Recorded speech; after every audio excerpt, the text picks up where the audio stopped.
Welcome to Stories from the Shadows. Haunted tales from the golden age of ghost stories and supernatural fiction. I'm Mortel, reading Brood of the Witch Queen by Sax Rohmer.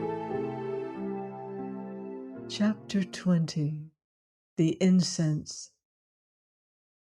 To Robert Cairn, it seemed that the boat train would never reach Charing Cross. His restlessness was appalling. He perpetually glanced from his father, with whom he shared the compartment, to the flying landscape with its vistas of hop poles, and Dr. Cairn, although he exhibited less anxiety, was nevertheless strung to the highest tension. That dash from Cairo homeward had been something of a fevered dream to both men. To learn whilst one is searching for a malign and implacable enemy in Egypt, that that enemy, having secretly returned to London, is weaving his evil spells around some we loved, the loveliest and the best, is to know the meaning of ordeal. In pursuit of Antony Ferrara, the incarnation of an awful evil, Dr. Cairn had deserted his practice, had left England for Egypt.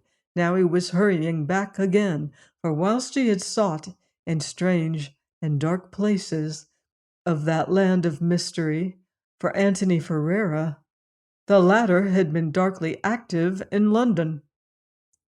Again and again Robert Cairn read the letter which surely as a royal command had recalled them. It was from Myra de Quesnay. One line in it had fallen upon them like a bomb, had altered all their plans, had shattered the one fragment of peace remaining to them. In the eyes of Robert Cairn, the whole universe centered around Myra de Quesnay. She was the one being in the world of whom he could not bear to think in conjunction with Antony Ferrara. Now he knew that Antony Ferrara was beside her, was doubtless at this very moment directing those black arts of which he was master to the destruction of her mind and body, perhaps of her very soul.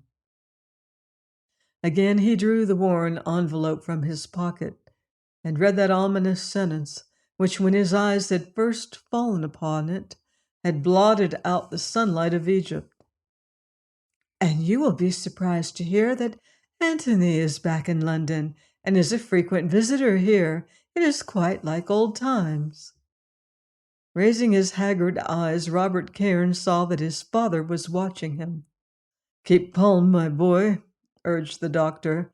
It can profit us nothing, it can profit Myra nothing, for you to shatter your nerves at a time when real trials are before you. You are inviting another breakdown. Oh, I know it is hard, but for everybody's sake, try to keep yourself in hand. I am trying, sir, replied Robert hollowly. Dr. Cairn nodded, drumming his fingers upon his knee. We must be diplomatic, he continued. That James Saunderson proposed to return to London, I had no idea. I thought that Myra would be far outside the black maelstrom in Scotland. Had I suspected that Saunderson would come to London, I should have made other arrangements. Of course, sir, I know that, but even so, we could never have foreseen this. Dr. Cairn shook his head. To think that whilst we have been scouring Egypt, from Port Said to Aswan, he's been laughing at us in London, he said. Directly after the affair at Maydoom, he must have left the country. How, heaven only knows. That letter is 3 weeks old now.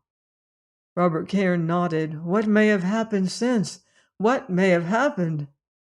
You take too gloomy a view. James Saunderson is a Roman guardian. Even Antony Ferrara could make little headway there.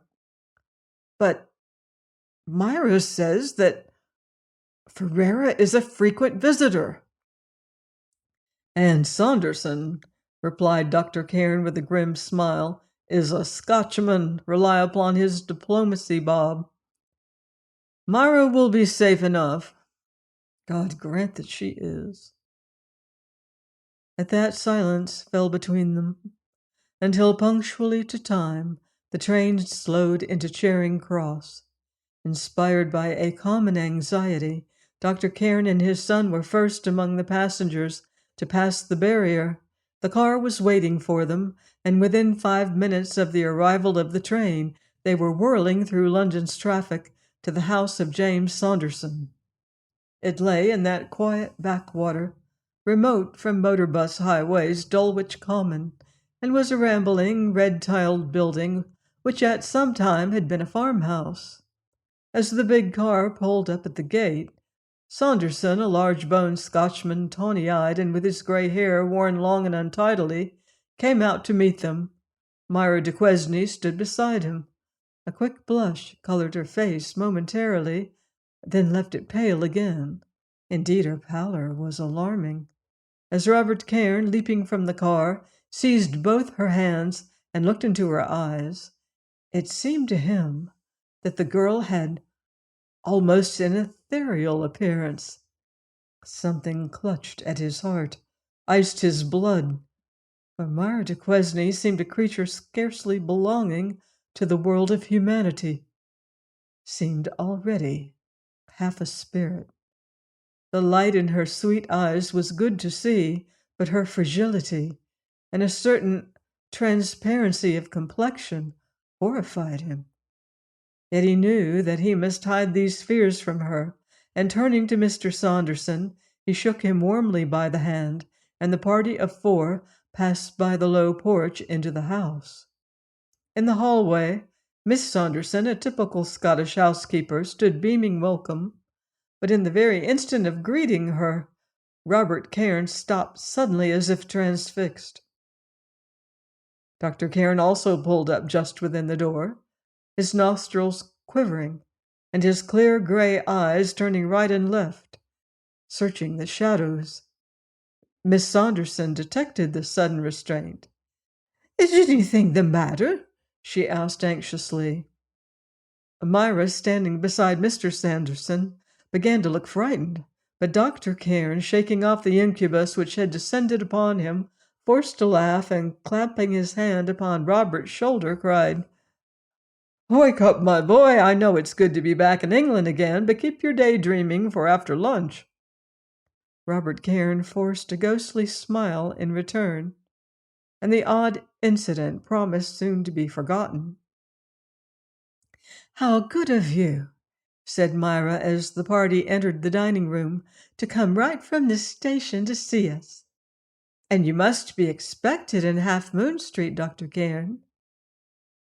"Of course we came to see you first," replied Robert Cairn significantly.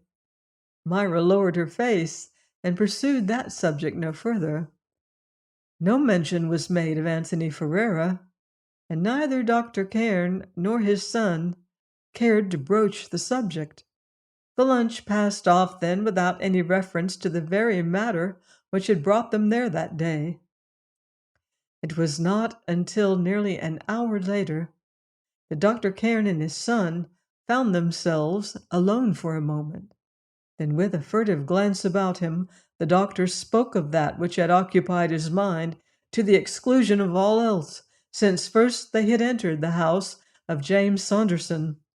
"You noticed it, Rob?" he whispered. "My God, it nearly choked me." Dr. Cairn nodded grimly. "It is all over the house," he continued, "in every room that I have entered.